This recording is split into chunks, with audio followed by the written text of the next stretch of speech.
서로 인사하겠습니다. 우리에게 좋은 일이 일어나고 있습니다.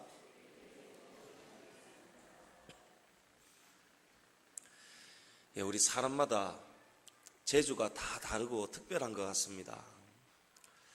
저는 한 번씩 동물 쇼라든지 동물원 같은 곳에 가보면 이 동물을 훈련시키는 그런 사육사들, 훈련사들, 정말 남다른 재능이 있는 것 같아요. 어떻게 돌고래 위를 타고 다닐 수 있는지, 돌고래하고 신호를 주고받으면서 돌고래가 춤추게 하는지, 우리는 잘 모르지만 사람들마다 자기만의 특별한 그런 재능이 있습니다. 어떤 한 사람이 특별하게 재능을 받았는지 개미를 훈련시키는 거예요. 개미를 훈련을 시켜가지고 이 개미가 음악만 틀었다 하면 막 춤을 추는 거예요. 트위스트 춤을 추는 거예요. 개미가. 이게 소문이 나가지고 이 사람이 돈을 많이 벌었습니다. 그리고 이제 세계 기네스북에 등재하기 위해서 이제 비행기를 타고 이 개미와 함께 그 테스트를 통과하러 검증받으러 가는 거예요. 근데 이 사람이 비행기 안에서 막 또 자랑하고 싶은 거예요. 나의 이 특별한 능력, 나의 특별한 이 개미를 막 자랑하고 싶은 거예요. 그러면서 누구에게 자랑할까 하다가 옳지, 저기 저 직원 여승무원한테 자랑을 해야겠다. 그러고는 딱 이 앞에 있는 이 받침대를 딱 내려가지고 음악을 딱 틀면서 이 개미가 춤을 추게 만들었어요.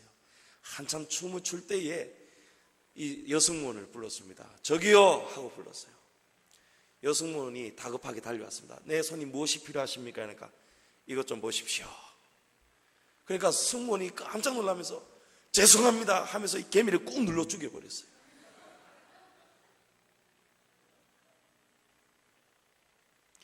여러분, 가치를 아는 사람이 있고 모르는 사람이 있어요. 이 개미의 가치를 아는 사람은 이 개미를 죽일 수가 없습니다. 이 개미는 보통 개미하고 다른 거예요. 춤추는 개미예요. 근데 이 승무원, 여승무원에게, 보통 여느 사람에게, 이 개미의 가치를 모르는 사람들에게는 이 개미는 말 그대로 그냥 곤충 개미에 불과하다는 것입니다. 여러분, 예배의 가치를 여러분 알고 계십니까? 지금 우리가 드리는 이 예배에 여러분 가치를 알고 계셔야 돼요. 가치를 알고 사는 사람과 모르고 사는 사람은 전혀 다릅니다. 개미를 죽여버리잖아요. 가치를 모르기 때문에 죽여버리잖아요. 여러분, 이 예배에 대한 가치를 알고 이 자리에 앉아 계셔야 돼요. 여러분, 이 자리에 하나님이 계십니다. 하나님이 살아 계십니다. 눈에는 보이지 않지요. 그러나 마음으로 느낄 수가 있는 거예요. 지금 이 말씀을 선포하는 제 마음에도 하나님이 얼마나 지금 뜨겁게 역사하는지 모릅니다. 여러분, 하나님이 정말 계십니다. 지금 이 자리에 계십니다, 여러분. 제가 오늘 이 말씀만 계속해도 좋을 것 같아요. 여러분, 하나님이 우리와 함께하고 계십니다. 이 예배 가운데 계시는 거예요. 그러면 여러분, 이 예배를 평소 때 형식적인 예배로 드리면 안 됩니다. 이 예배 정말 귀한 예배, 하나님이 죄인된 우리를 불러주신 이 예배, 여러분, 이 예배의 가치를 알고 하나님 앞에 예배를 드린다면 하나님이 이 예배 가운데 임재하셔서 저와 여러분의 영혼에 다시는 마르지 않는 그 생명의 생수를 넘치도록 부어주실 것입니다. 우리의 마음의 소원을 하나님이 들어주실 것입니다. 저와 여러분의 영혼의 가정의 기업 위에 하나님께서 이 예배 가운데 만나주시고 만복을 내려주실 줄로 믿습니다. 여러분, 귀한 곳에는 함부로 들어갈 수가 없습니다. 모세도 하나님께서 호렙산 떨기나무에 나타나셨을 때에 하나님께서 모세에게 말씀하셨어요. 내 신을 벗어라. 내가 선 곳은 거룩한 곳이기 때문에 신을 벗어라. 여러분, 해외여행을 하거나 관광지를 가다 보면 특별한 사원 같은 데 들어갈 때에도 여러분 함부로 못 들어갑니다. 선글라스도 벗어야 되고 슬리퍼 신고 못 들어갑니다. 신발 딱 벗어야 됩니다. 하나님이 지금 이 자리에 계신 이 예배당, 이 성전, 여러분 여기에도 함부로 나와서는 안 되는 거예요. 우리의 몸가짐, 마음가짐을 여러분 정성껏 준비하셔야 됩니다. 여러분 몸가짐, 마음가짐 정성을 다하셨습니까?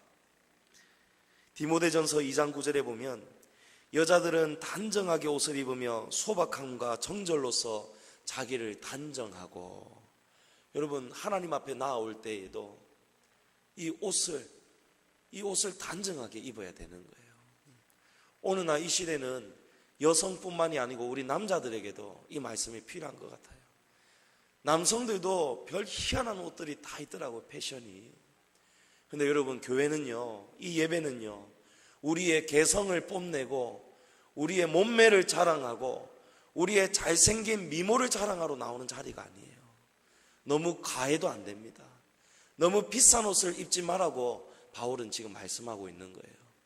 소박하게, 여러분 단정하게 몸가짐, 마음가짐을 준비하시기 바랍니다.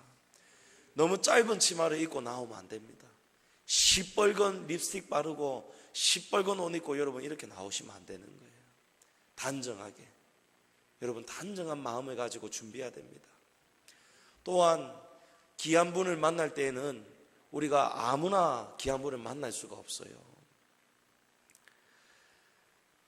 귀한 사람이 계시는 곳, 만약에 대통령이 계시는 청와대를 우리가 방문한다.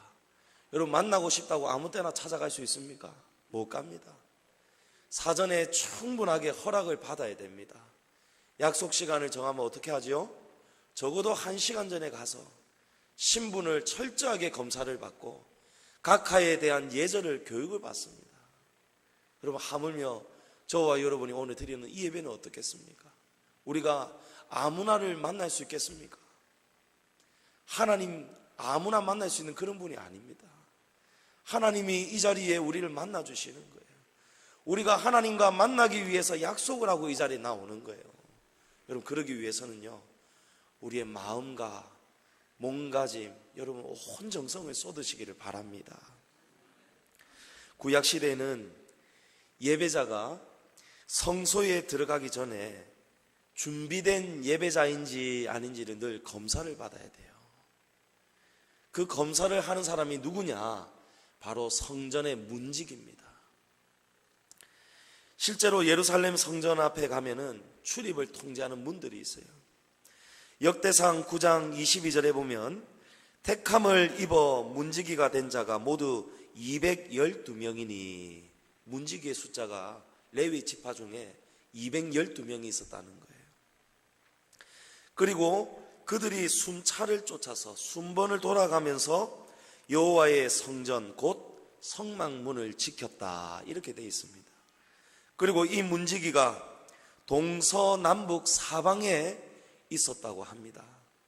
그러니까 성전으로 나오는 동서남북의 그 어떤 것도 빠지지 않고 성전으로 들어가는 예배자들을 철저하게 먼저 만나고 점검했다는 것이죠.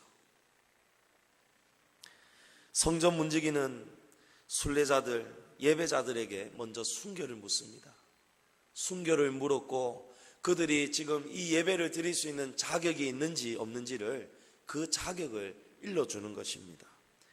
레위기 21장에 보면 하나님께서 모세를 통해서 말씀하시죠. 우리 육체에 흠이 없어야 된다. 부정함이 없어야 된다. 흠이 없고 부정함이 없는 자가 하나님 앞에 나아갈 수 있다, 이렇게 가르칩니다. 문둥병자가 하나님 앞에 나아가려면 병이 나아야 돼요. 병이 나았다는 것을 어떻게 확인받습니까? 제사장에게 몸을 보이는 거예요. 제사장에게 몸을 보여서, 제사장이 곧 바로 이 문지기와 같습니다. 문지기에게 이 몸을 보이고 확인을 다 받는 거예요.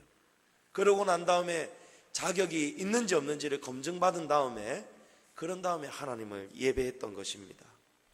오늘 본문은 성전에 들어가기 전에 회중들이 제사장에게 질문을 던지고 제사장은 그 질문에 대한 답을 들려주는 구약에서 있었던 전형적인 입당송이라 할 수 있겠습니다. 회중이 제사장에게 묻습니다. 1절 말씀에 여호와여, 주의 장막에 머무를 자 누구오며 주의 성산에 사는 자 누구오니까, 이렇게 묻습니다. 여러분 여기 장막은 천막 혹은 거처라는 뜻을 가진 단어입니다. 보통 우리가 돌로 지은 이런 벽돌로 지은 성전과는 다른 구별되게 사용된 단어라고 할 수 있겠습니다. 사무엘하 7장에 보면 다윗이 하나님의 성전을 건축해 드리고 싶은 소원을 가집니다. 다윗이 어느 날 생각할 때 자신은 백향목으로 지은 궁궐 같은 집에 사는데 우리 하나님은 저기 예루살렘 뜰에 이 장막으로 하나님의 거하시는 곳을 거처를 우리가 다윗이 올려드리니까 그게 마음이 아팠던 거예요. 실제로 하나님은 장막과 성막을 통해서 백성들을 만나 주셨습니다.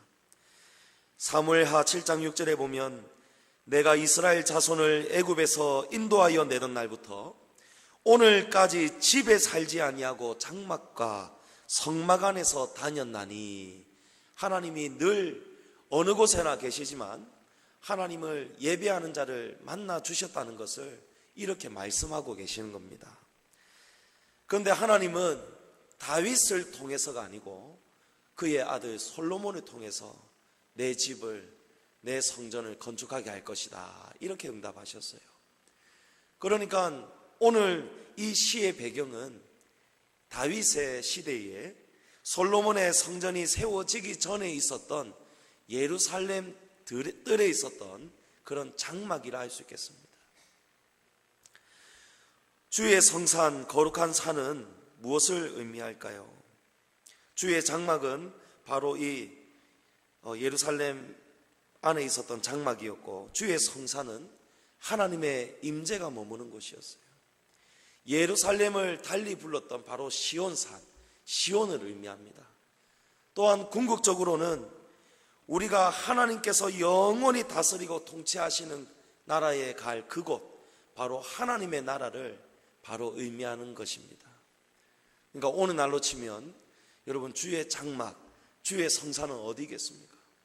바로 오늘 저와 여러분이 드려지는 이 예배, 하나님을 만나는 이 예배당이 바로 주의 장막이고 성산인 줄을 믿으시기 바랍니다. 하나님이 우리를 삶의 곳곳에서 만나고 계시지만 하나님은 특별히 이 주일 정한 시간에 저와 여러분을 만나주시는 거예요.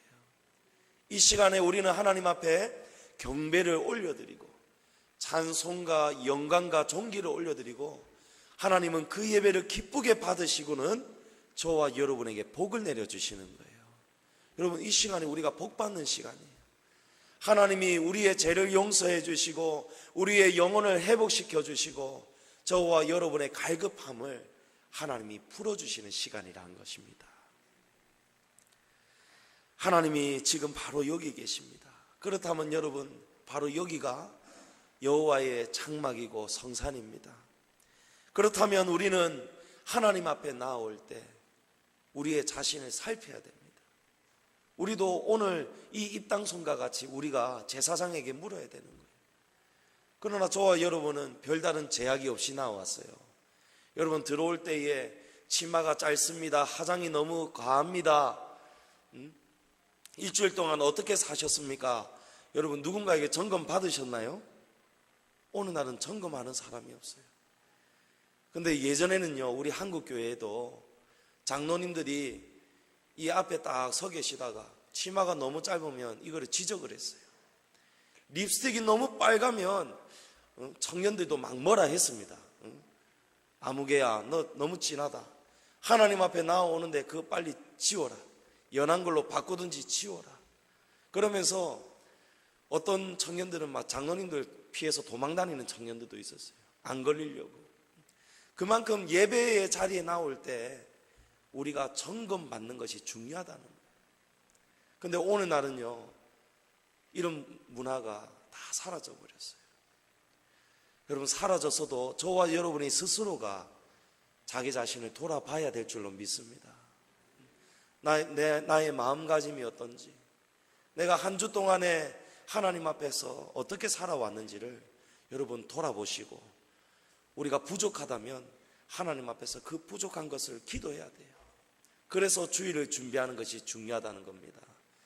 여러분, 주일 전날 토요일은 우리가 마음껏 놀고 즐기는 날이 아니에요. 주일을 준비하는 거예요. 내가 한 주 동안 어떻게 살다 왔는지 반성하는 것입니다. 부족할 때에 우리가 기도하는 거예요. 그럴 때에 하나님은 우리 예배를 구별되게 받아주십니다. 여러분, 가인과 아벨의 제사가 있듯이 하나님이 받아주시는 예배가 있고요, 하나님이 받지 않으시는 예배가 있어요. 우리가 이 자리에 다 같이 앉아 있지만 누군가의 예배는 하나님이 흡족하게 기쁘게 받으시고 누군가의 예배는 하나님이 거절하시는 거예요. 오늘 예배자의 자격을 묻는 성도들의 물음에 제사장은 세 가지의 관계를 돌아보아라고 우리에게 알려줍니다. 먼저 첫 번째로 하나님과의 관계입니다. 2절에 정직하게 행하며 공의를 실천하며 그 마음의 진실을 말하며. 여러분, 이건 하나님과의 관계입니다. 여기서 주목할 것은요, 이 세 가지, 정직하게 행하라, 공의를 실천하라, 진실을 말하라, 이 세 가지가 다 독립된 동사가 아니고 세 가지가 다 연결된 분사형으로 되어져 있다는 것입니다. 여러분, 그 말은 뭐냐면 이 세 가지를 하나만 지키면 될 것이 아니고 이 모든 것을 다 연결시켜서 우리의 삶을 살아야 된다는 거예요. 하나님 앞에서 정직한 거 하나만 가지고 살아서는 안 되고 정직하게 살고 공의를 실천하고 우리의 마음에 진실을 말하는 삶, 여러분, 이 삶을 다 살아야 된다는 것입니다. 정직은 하나님 앞에서 거룩하게 구별되게 사는 거예요. 여러분, 일주일 동안 하나님 앞에서 정직하게 살아야 됩니다. 세상의 방법, 원리, 여러분, 그대로 쫓아가면 안 돼요. 세상 사람들은 다 이렇게 삽니다, 저렇게 삽니다. 여러분, 세상 풍조를 따라가면 안 되는 겁니다. 하나님은 우리에게 성경을 통해서, 곳곳을 통해서 우리 성도에 살아가야 되는 그런 소양, 그런 방법들을 알려주고 계세요. 근데 우리 성도가 살아가는 모습을 보면요, 말씀을 듣고는 돌아가서는 일주일 동안 자기 마음대로 사는 거예요. 하나님 방법대로, 원리대로 사는 것이 아니고 세상 원리 방법대로 그냥 쫓아가는 거예요. 여러분, 이거는 정직이 아니에요. 하나님 앞에서 이거는 거짓되게 사는 것입니다. 하나님은 이렇게 살아라 하는데 아멘하고 예 하는데 돌아가서는 거짓되게 사는 거예요. 여러분, 이거는 정직한 삶이 아닙니다. 성도는 공의를 행하며 살아야 됩니다. 여러분, 공의라는 것은 하나님께 배운 성품을 이웃들에게 나타내는 거예요. 어떻게 나타냅니까? 하나님의 이름으로 나타내는 거예요. 우리가 선을 행하는 것도, 의를 행하는 것도 우리의 의가 아니고 하나님의 말씀이 우리에게 그것을 요구하시기 때문에, 우리에게 이렇게 살아라 하나님의 말씀이 가르치시기 때문에 저와 여러분은 하나님의 이름을 가지고 세상에 나가서 이렇게 공의를 행하며 사는 거예요. 진실을 말한다는 것은 뭘까요? 이 진실도 우리가 하나님 앞에서 진실을 말해야 되는 거예요. 우리가 정직하게 살겠습니다, 정직하게 살았습니다, 공의를 행하고 살았습니다. 여러분, 말로는 할 수 있어요. 그러나 우리 자신은 속일 수가 없습니다. 우리의 마음은 속일 수가 없는 거예요. 진실은요, 진실을 말한다는 것은요, 우리의 마음을 통해서 내뱉는 언어가 바로 진실이에요. 우리가 겉으로는 정직하게 살았고 공의롭게 살았고 말로는 거짓말할 수 있어요. 그러나 하나님 앞에서는 우리 자신의 마음을 통해서 나오는 이 고백을 통해서는 여러분, 진실밖에는 나올 수가 없는 거예요. 진실된 언어가 아니고는 하나님 앞에 고백할 수가 없는 거예요. 하나님을 속일 수가 없는 것입니다. 여러분, 그래서 하나님과의 관계를 우리가 먼저 돌아봐야 되는 거예요.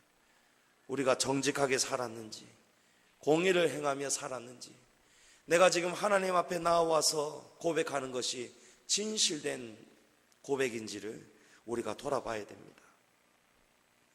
성도는 하나님을 속여서는 안 돼요. 일주일 동안 살 때 하나님은 저와 여러분의 삶을 다 보고 계시는 거예요. 하나님은 우리의 마음도 감찰하신답니다. 그런데 우리의 삶을 돌아보면요, 한 주 동안 얼마나 하나님을 많이 속이고 사는지 몰라요. 어느 전도사님, 저도 들었습니다. 제가 없을 때 우리 교회를 방문하신 것 같은데 교회마다 돌면서 음량 점검해 주는 전도사님이 계셨대요. 그 전도사님이 제가 없을 때에 방문해 가지고는 우리 순진한 담임 목사님을 속이고 만 거예요. 목사님, 이 마이크가 이거 별로 안 좋습니다.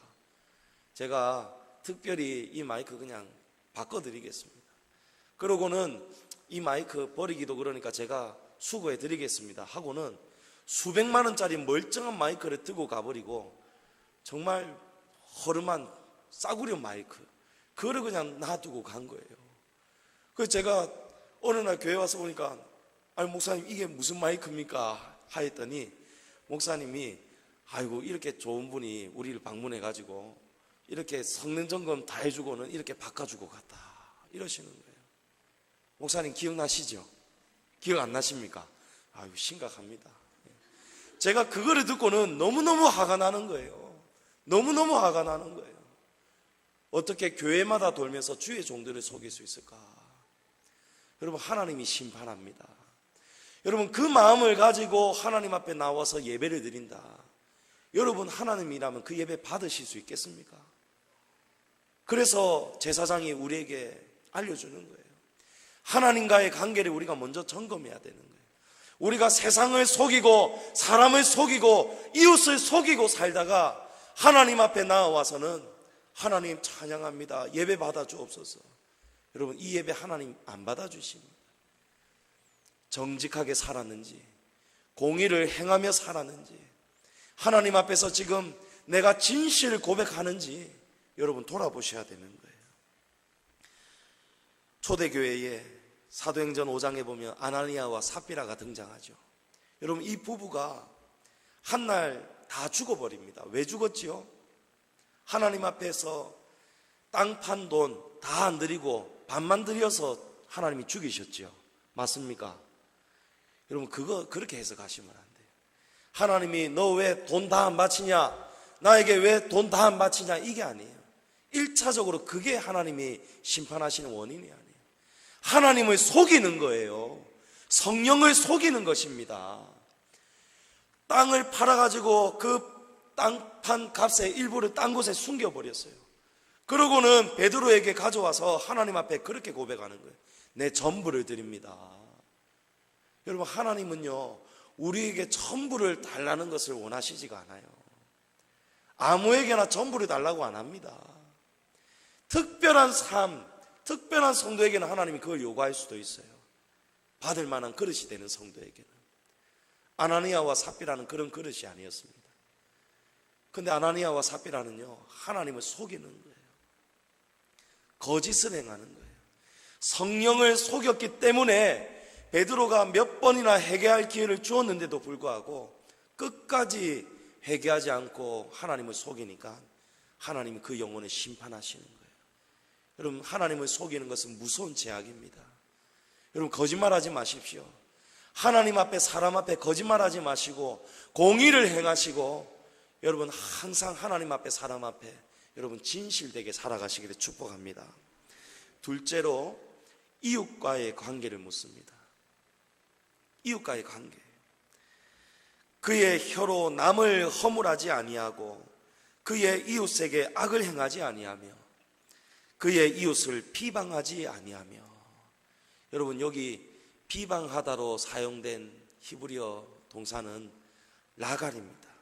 이 라갈은 발을 뜻하는 레갈이라는 동사에서 파생되어 나온 동사예요. 발은 어떻게 다니죠? 발은 말 그대로 돌아다니죠. 발은 움직입니다. 그래서 여기 허물한다는 뜻이 뭐냐면 탐지하다, 정찰하다, 나쁜 소문을 나르다 이런 뜻이에요. 그러니까 마치 혀가 발처럼 두루두루 다니면서 이웃을 정찰하고 이웃의 잘못을 어떻게 하면 발견할까 정찰한다는 거예요. 그리고 발견한 다음에는 그 잘못을, 그 나쁜 소문을 여기저기 막 바쁘게 쫓아다니면서 나른다는 것이 바로 허물하다는 뜻이에요.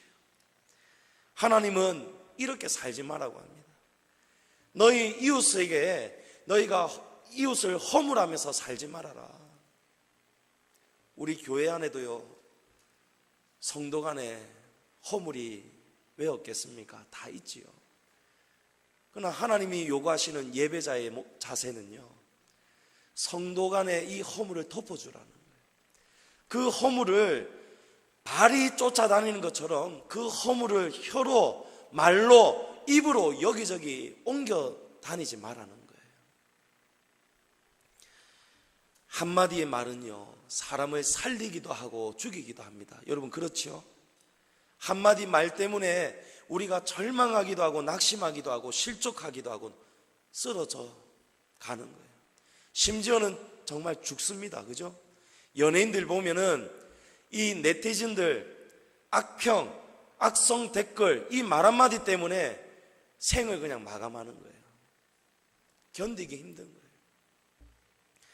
잠언 18장 21절에 보면 죽고 사는 것이 혀의 힘에 달렸나니 혀를 쓰기 좋아하는 자는 혀의 열매를 먹으리라, 이렇게 말씀합니다. 여러분, 우리 말 잘해야 됩니다. 우리가 하는 말을요, 여러분 하나님이 다 보고 계시고 듣고 계십니다. 일주일 동안 우리가 어떤 말을 하고 돌아다녔는지를 우리가 돌아봐야 돼요. 그게 예배를 준비하는 예배자의 자세입니다. 나의 말 한마디 때문에 성도가 상처받지는 않았는지, 직장에서 누군가가 상처받지는 않았는지, 나의 이웃 사람이 나 때문에 지금 상처받지는 않았는지 여러분 돌아봐야 돼요. 내가 여기저기 다니면서 남을 허물하고 남을 헐뜯고, 여러분 선과 악은요 하나님께 좀 맡겨드리세요. 누가 잘했느니 못했느니 그런 거 쪼르르 달려가고 전화해가지고 있제 세상에 이럴 수가 있나. 여러분 그러면서 말을 옮기지 말라는 거예요. 저 시골에 농촌 성당에서 신부를 돕는 한 소년이 있었어요. 미사를 돕는 소년이 있었어요. 이 소년이 미사를 돕다가 성찬 이 포도주 병을 들고 가다가 그만 실수로 이 포도주 병을 깨트려 버렸어요. 신부가 얼마나 화가 났는지 그 소년의 뺨을 때리면서 뭐라고 하냐면 썩 꺼져 버려라, 그리고 다시는 제단 앞에 나오지 말아라 하고는 이 소년의 뺨을 때리고 이 소년에게 그냥 독서를 그냥 내뱉어 버린 거예요. 여러분 이 소년이 이 예배당 문을 나선 다음에 다시는 예배당을 찾지 않았다고 합니다. 신앙을 버린 거예요. 이렇게 실수도 용납하지 못하는 저 신부님이 믿는 하나님, 그 하나님은 가짜라는 거예요. 그러고는 이 소년이 나중에 누가 되냐면 하나님을 비웃는 공산주의의 대지도자가 되는데, 바로 이 사람이 바로 유고의 티토 대통령이에요. 이 소년이 나중에 유고의 티토 대통령이 되는 거예요. 온 나라를, 온 국민을 공산주의로 만들어 버립니다. 근데 똑같은 사건이 여러분 도시에서 있었어요. 도시에 있는 이 신부 밑에 한 소년이 미사를 돕고 있었는데 똑같이 포도주 병을 깨트려 버렸어요. 포도주 병을 깨트린 다음에 어쩔 줄 몰라 하는 이 소년을 향해서 이 신부는요 아주 온화한 미소를 띠는 거예요. 웃으면서 괜찮다 다치지 않았느냐, 내가 보니까 너는 참 앞으로 훌륭한 신부가 될 것 같다. 이렇게 포도주병을 깨뜨렸으니 다시는 깨뜨리지 않기 위해서 성찬기구들은 네가 얼마나 조심스럽게 이제 다루겠느냐, 이런 뜻인 거예요. 여러분 이 소년이 자라서 나중에 그 유명한 대주교 홀튼 신부가 됩니다. 여러분 말 한마디가 이렇게 중요한 거예요. 한마디의 말 때문에 어떤 소년은 달려나가서 신앙을 그냥 다 버려버리고 온 나라를 공산주의로 만드는 사람이 되는 거예요. 그러나 한마디의 말, 우리가 내뱉는 이 한마디의 말 때문에 죽이는 말이 아니고 살리는 말을 내뱉을 때에 이 소년이 자라서 훌륭한 하나님을 전하는 대주교가 되지 않습니까? 잠언 15장 1절에 유순한 대답은 분노를 쉬게 하여도 과격한 말은 노를 격동하느니라. 여러분, 우리 성도는 유순해야 됩니다. 우리 성도는 유순한 말을 해야 돼요. 어느 목사님은요, 들어보니까 평소 때에 욕을 잘했는가 봐요. 특히 운전할 때에 막 화가 나면 이 분노를 참지 못해서 어느 날 특히 분노 조절 장애가 많지 않습니까? 이거 심각한 이 막입니다. 자신이 화내는 것 같지만 엄청난 대마귀가 우리 안에 있는 거예요. 그 순간에 올라오는 분노를 참지 못하고 폭발하고 고함 지르고 막 던지고 막 이런 분노 있죠, 여러분. 여러분, 이거는 이 안에 대마귀가 있다고 보셔야 돼요. 이 목사님이 평소 때 운전하다가 이 분노를 못 참는 거예요. 끼어들면은 막 창문 열고 막 난리가 났는가 봐요. 근데 어느 날 신방을 갔다가 오는데 뒤에 권사님들이 다 앉아 계시는데 어느 차가 막 열을 받게 했는가 봐요. 창문을 열고 시원하게 욕을 내뱉고 나니까 앞불싸 거울을 보니까 뒤에 권사님들이 막 충격에 있는 거예요. 결국 이 목사님 성도들이 쫓아낸 게 아니고 스스로 교회를 물러났어요.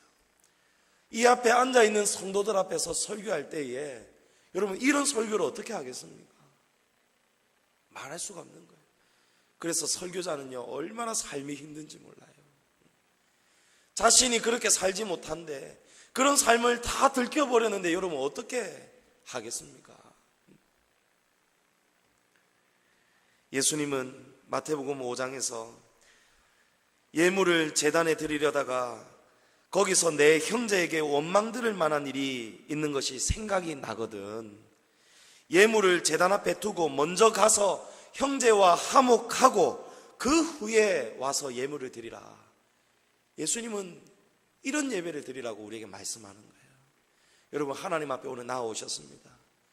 여러분, 마음속에 형제에게 원망 들을 만한 일이 있습니까? 여러분, 그 예물을 하나님이 안 받으신다는 거예요. 그 예배를 하나님이 받아주실 수가 없다는 거예요. 그래서 주일 전에 여러분, 이 마음을 돌아보셔야 돼요. 돌아보시고 상대방의 마음을 아프게 했을 때 실수한 것들이 있으면은 여러분, 고백하는 거예요. 진실되게 고백하는 거예요. 여러분, 이게 하나님이 받으시는 예배자의 삶이에요. 이렇게 사는 예배자가 하나님이 받으시는, 기뻐 받으시는 예배자로 사는 것입니다. 사랑하는 성도 여러분, 우리는 서로 사랑해야 됩니다. 성도 간에도 갈등이 있습니다. 갈등이 없을 수가 없어요. 부부 간에도 싸우고 갈등이 있는데 여러분, 성도 간에 왜 없겠습니까? 그런데 그럴 때에 우리는 예배자라는 것을 기억하시기 바랍니다. 저와 여러분은 또다시 하나님 앞에 정한 시간에 예배를 준비해야 되는 예배자임을 명심하시기 바랍니다. 갈등을 어떻게 풀어야 될까요? 여러분, 하나님의 방법대로, 하나님의 말씀대로 푸십시오. 70번에 7번도 용서하시고 서로 용납하시고 예수님께서 우리를 용서해 주신 것처럼 여러분, 서로가 서로 돌아보시고 용서하시기를 축복합니다. 망령된 자, 하나님의 건의를 무시하고 거역하는 세력은 멸시해야 됩니다. 하나님을 망령되게 욕하는 자들, 비방하는 자들은 우리가 멸시해야 돼요. 성도와 성도 간에 서로 비방할 것이 아니고 하나님을 망령되게 일컫는 자들을 향해서 여러분, 멸시하시기 바랍니다. 하나님을 두려워하고 또 거룩을 향해서 달려가는 우리 성도들은 어떻게 해야 됩니까? 성도들은 서로 존대라고 말씀합니다. 서로 존중하라는 말씀이에요.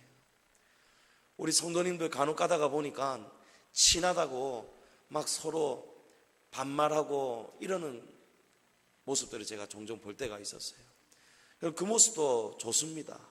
그러나 우리 인간이 연약하기 때문에 서로의 말과 행동으로 서로를 조심하는 방어막을 좀 칠 필요가 있어요.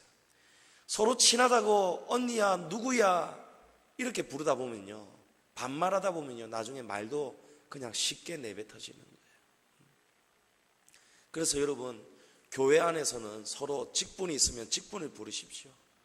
직분을 부르시고 남편이라고 아내라고 서로 좋다고 자기야 이렇게 부르지 마세요. 여러분, 교회 앞에 나올 때는 우리가 사적으로 나오는 게 아니고 하나님 앞에서 예배자로 성도로 나옵니다. 그래서 반드시 서로 직분을 존대하시기 바랍니다. 친하다고 나이가 어리다고 하대하시고 반말하시면 안 돼요. 서로 존중하시기를 바랍니다. 또 마음에 서운한 것은 해로울지라도 변하지 말아야 합니다. 성도는 함부로 약속을 해서도 안 되지만 한 번 한 약속은 반드시 지켜야 돼요. 여러분, 사람과의 약속을 왜 반드시 지켜야 할까요?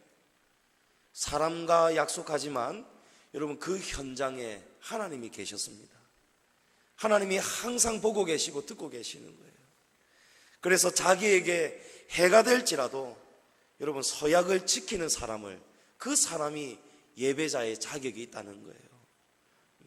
약속을 했는데 약속을 그냥 밥 먹듯이 어겨버리고, 줘야 될 것도 주지도 않고 갚아야 될 것도 갚지도 않고, 세상에서는 온갖 거짓말로 하다가 하나님 앞에 나와가지고는 예배합니다, 찬양합니다. 여러분, 이런 예배는 하나님이 안 받으신다는 거예요. 여러분, 반드시 하나님과의 약속도 지키시고 사람과의 약속도 함부로 하지 마시고, 혹시라도 한 약속이 있다면 여러분 반드시 지키시기를 축복합니다. 마지막으로 물질과의 관계를 묻습니다.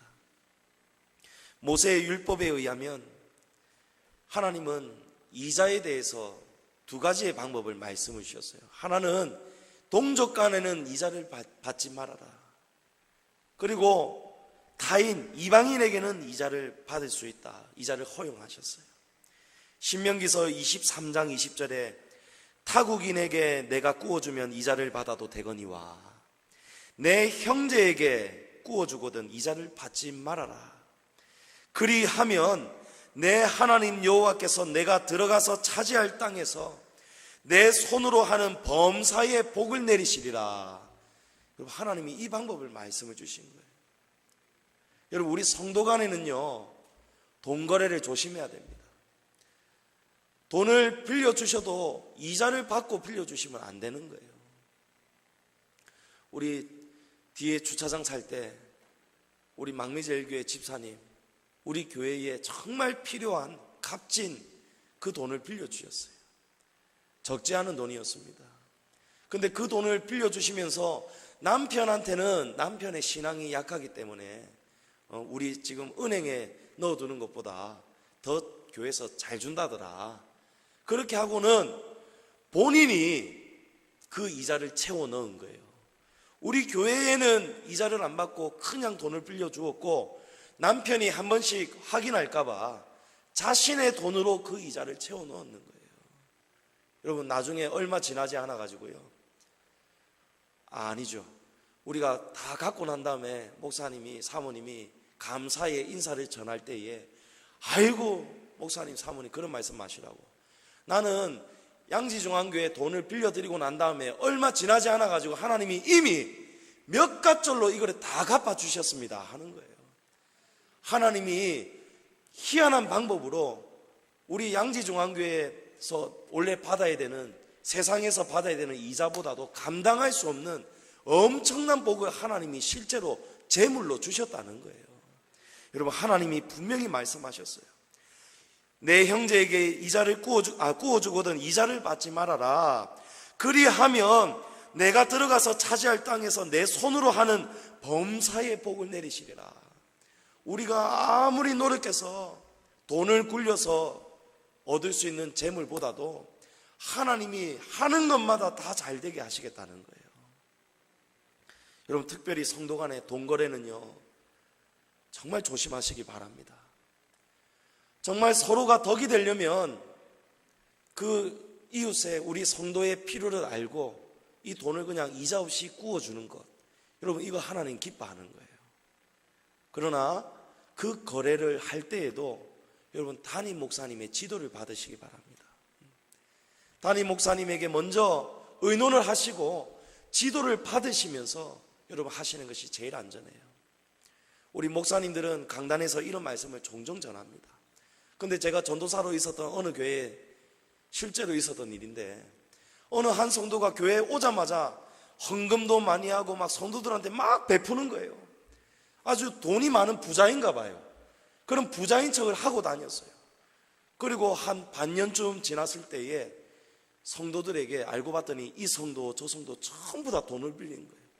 내가 은행 이자보다도 배로 쳐줄게.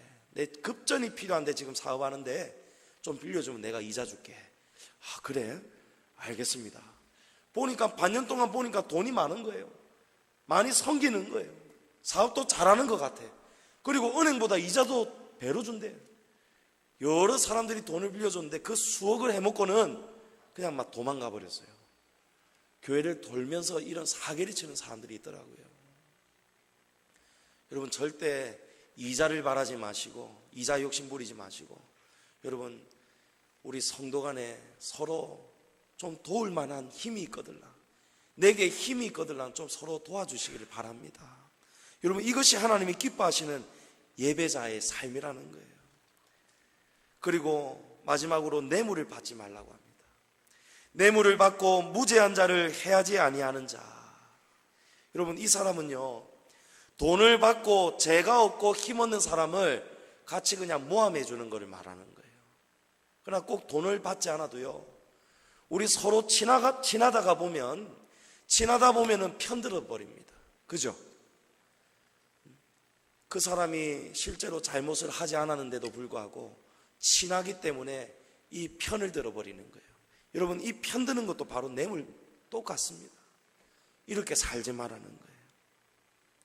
오늘 시편은 하나님께서 받으시는 우리 예배자의 삶을 구체적으로 말씀해 주고 있습니다. 첫째는 하나님과의 관계였어요. 두 번째는 이웃과의 관계였어요. 그리고 마지막으로 물질과의 관계였습니다. 여러분, 한 주간 살 때 하나님 앞에서 내가 정직하게 살았는지, 공의를 행했는지, 진실을 말했는지 돌아봐야 됩니다. 그리고 이웃과의 관계 속에서 이웃을 비방하고 허물하고 그러고 살지는 않았는지, 하나님 앞에 나와 예배 드릴 때에 원망 들을 만한 일이 생각나거들라, 여러분, 그 전에 먼저 주일 전에 여러분 이 원망을 푸시기를 바랍니다. 마지막으로 물질 관계예요. 돈 관계, 여러분 하나님 앞에서 돈을 잘 사용하시기 바랍니다. 하나님이 기뻐하시는 소비를 하시고 돈 거래를 하시기를 바랍니다. 여러분, 하나님 앞에서 이렇게 준비된 예배자, 지금 제사장이 성전의 문지기가 이런 삶을 살아왔는지를 묻고 있는 거예요. 이런 삶을 살아와야 하나님 이 장막에 들어가서 하나님의 복을 받을 수 있다는 거예요. 저와 여러분은 이 문지기를 통해서 합격을 받아서 기쁜 마음으로 주의 성소로 들어갈 수 있기를 축복합니다. 여러분, 하나님을 정성스럽게 예배해 보십시오. 그러면 하나님이 복 내려주시는 거예요. 사도행전 10장에 나오는 이달리아 군대 백부장 고넬료, 여러분 아실 거예요. 고넬료의 가정은요, 고넬료는요 이방인이에요. 부정하다고 취급받는 그런 부정한 이방인이었어요. 근데 이 고넬료는요, 하나님의 복음을 듣고는 하나님의 말씀대로 살아갔어요. 하나님을 기쁘시게 하는 삶을 살았어요. 자기의 소득을 가지고 이웃들과 함께 나눴어요. 그러니까 하나님이 어느 날 베드로에게 명하는 거예요. 너는 가서 고넬료의 가정을 방문을 해서 그의 가정에 축복해라, 복을 선포해라, 예배를 드려주어라. 고넬료의 가정이 그의 친척들과 친구들이 다 모였습니다. 그러고는 그 예배를 드림으로 인해서 온 가정이, 온 일가 친척과 친구들이 다 하나님 앞에 구원을 받는 큰 복을 받게 되더라고요. 여러분, 하나님께서 천사를 보내서 고넬료에게 내 기도와 구제가 하나님 앞에 상달되어 기억하신 바가 되었다. 여러분, 하나님 다 기억하신다는 거예요. 저와 여러분이 한 주간 동안 어떻게 살다가 왔는지를 하나님은 다 기억하고 계시답니다. 오늘 우리는 주의 장막, 주의 성산에 나와 있다는 것을 여러분 믿으십니까? 여러분, 이것이 바로 오늘 시편 기자가 고백하는 바로 주의 성산, 주의 장막입니다. 여러분, 하나님 앞에 나올 때는요, 우리가 준비를 해야 돼요. 여러분, 무대에 오르는 주인공들은 준비 없이 서는 사람 없잖아요. 그 비싼 콘서트 티켓, 그 표를 사서 우리 관객들이 나올 때에 그 무대에 선 주인공 가수가 얼마나 연습을 많이 했겠습니까? 그런데 만약에 주인공 가수가 연습은 안 하고 아무 준비도 안 하고 공연 전날 막 곤드레 만드레 취해가지고 얼마나 신나게 노래하는지 목이 다 쉬어버리는 거예요. 그래가지고 딱 나와가지고 노래하는데 노래를 제대로 못하는 거예요. 관객들이 어떨까요? 화가 나지 않겠습니까? 내가 이 공연을 보기 위해서 내 용돈 아끼고 이 비싼 티켓을 사가지고 왔는데, 내가 이 공연 보기 위해서 몇 시간을 지금 차를 타고 왔는데 이렇게 형편없는 준비 없이 선 주인공을 볼 때 얼마나 화가 나겠습니까? 여러분, 예배의 주인공은 하나님이 아니에요. 예배의 주인공은 하나님이 아니라는 것입니다. 저와 여러분이 주인공이에요. 하나님은 준비된 예배자의 모습을, 이 경배를 지금 보러 내려오셨고, 우리의 예배 드리는 모습을 하나님은 관객이 되어서 지켜보고 계시는 거예요. 여러분, 주인공이 공연하는 날짜가 되는데 주인공이 안 나타나면 어떻게 되겠습니까? 주인공이 결석해버리면 어떻게 되겠습니까? 주인공이 지각하면 어떻게 되겠습니까? 우리가 어디 여행 갈 때 비행기 시간, 국제선 타려면 적어도 2시간 전에 달려가잖아요.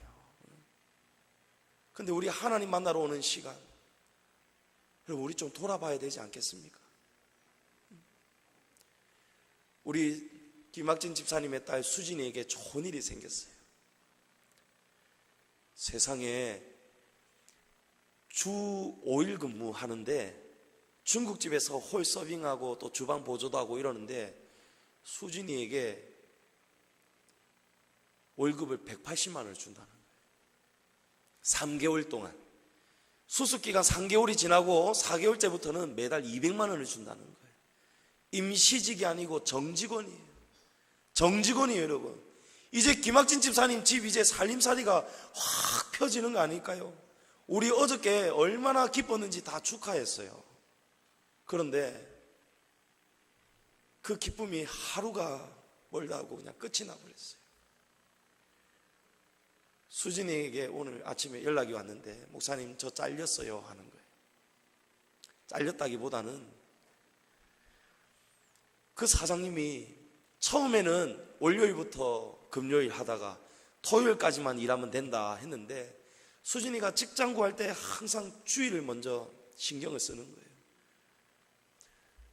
그래서 취직이 됐는데 그 사장이 주말에 요즘 손님이 많아지니까 안 되겠어, 너 주말에도 좀 일을 해줘야겠다 하니까, 사장님 죄송해요, 저는 주일에 교회 가야 돼요, 일요일에 교회 가야 돼요.